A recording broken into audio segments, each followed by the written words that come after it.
Bonjour à tous, bienvenue sur cette série de nouvelles capsules vidéo sur les imprimantes 3D ou les imprimantes dépôt de fil. Dans cette première capsule, nous allons juste découvrir la machine et lancer une première impression avec une machine qui est munie d'un AMS, c'est-à-dire un chargeur de bobine. On va voir le rôle de l'AMS, on va voir comment fonctionne un tout petit peu cette imprimante et comment lancer l'impression du fameux Benchiboat, ce petit bateau qui est la pièce la plus imprimée sur les imprimantes 3D depuis quelques années. On doit être à des millions et des millions de pièces. Êtes-vous prêts pour découvrir cette imprimante et son fonctionnement? Alors c'est parti. Eh bien, voici l'une des imprimantes 3D que nous utilisons le plus régulièrement au Centre d'innovation à l'Université technologique de Compiègne, donc à l'UTC. C'est une P2S, c'est pas une imprimante professionnelle, c'est vraiment le premier niveau des imprimantes semi-professionnelles. Donc elle s'adresse à un particulier qui utilise assez régulièrement ce type d'impression. Elle a l'avantage d'avoir une enceinte fermée avec une température que l'on peut réguler et une ventilation qui se régule également. Elle bénéficie, cette magnifique imprimante, d'un chargeur, au-dessus d'un chargeur de bobine qu'on appelle un AMS dans le jargon. Comme on peut le voir ici, l'AMS qu'on peut ouvrir contient plusieurs bobines qui elles-mêmes accueillent des filaments de différentes couleurs et ici de différents matériaux. On détaillera les matériaux un peu plus tard qui sont compatibles avec cette machine. Ici, c'est le chargeur qui va alimenter l'extrudeuse qui se trouve en dessous.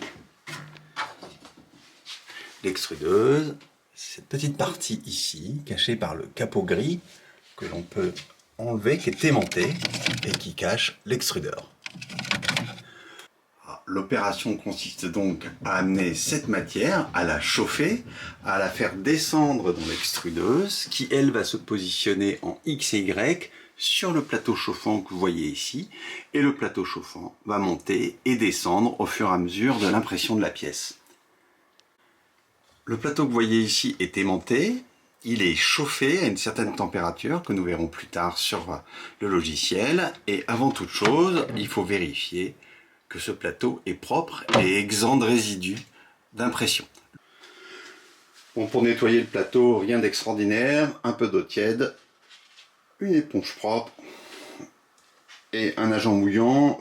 Le plus simple, c'est quand même le liquide vaisselle, vous en avez tous.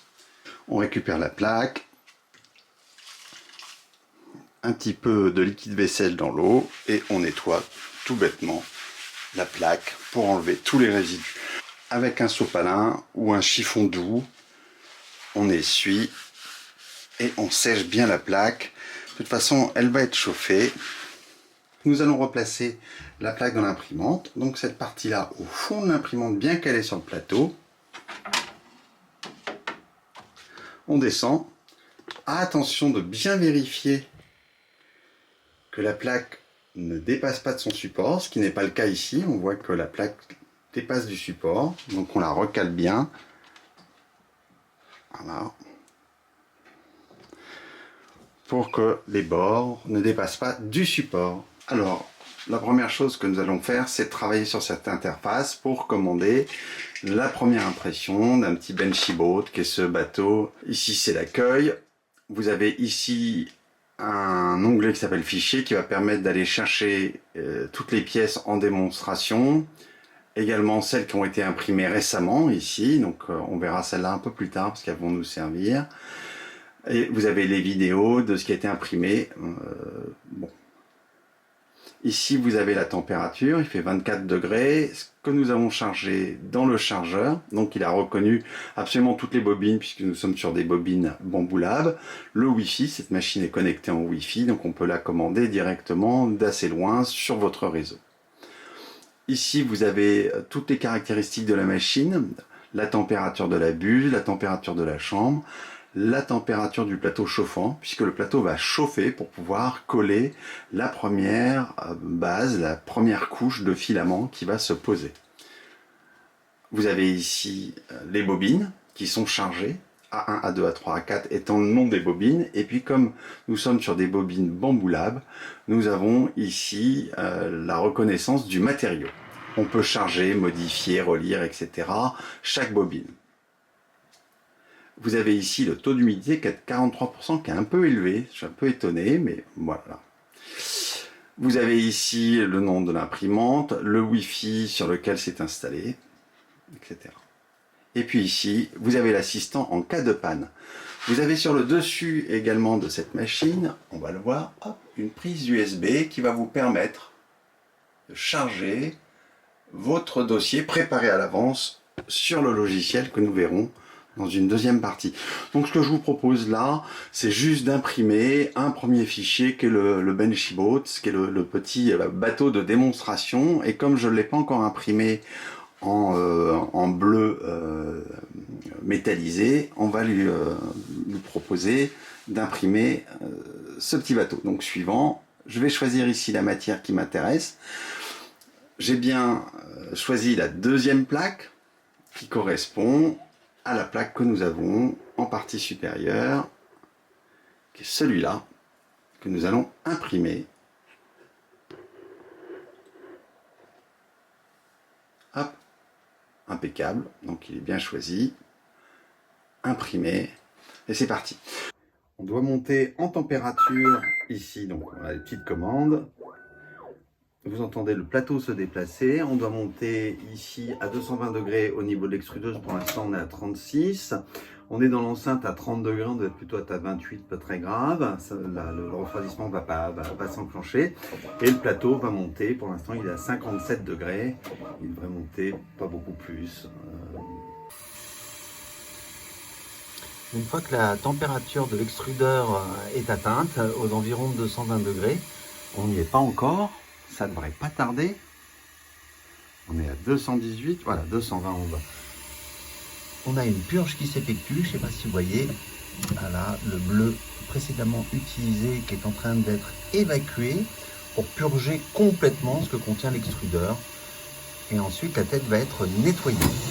Voilà. Les éléments de purge se retrouvent à l'arrière de la machine souvent.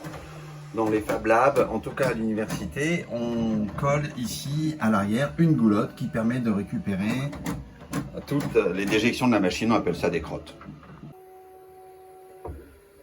Ici, le palpeur vient faire le point zéro, plusieurs fois, détecter différentes positions du plateau pour vérifier la bonne mise en place du plateau. Ici, la machine va imprimer sa première ligne de calibrage avant d'enclencher l'impression de la première couche du Benchy-Boat.